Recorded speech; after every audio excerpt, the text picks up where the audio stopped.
Welcome to the Visual Fractions YouTube channel. Today, we're diving into how to simplify the fraction 3/54 to its lowest terms. Let's start by looking at the fraction 3/54.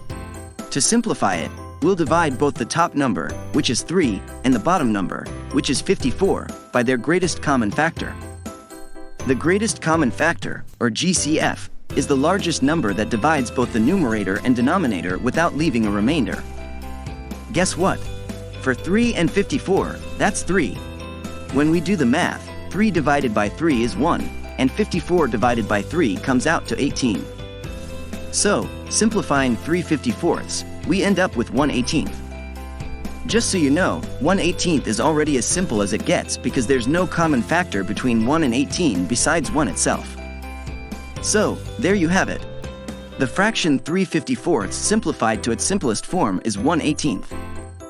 If you found this tutorial helpful, go ahead and smash that like button and don't forget to subscribe to Visual Fractions. Thanks for watching.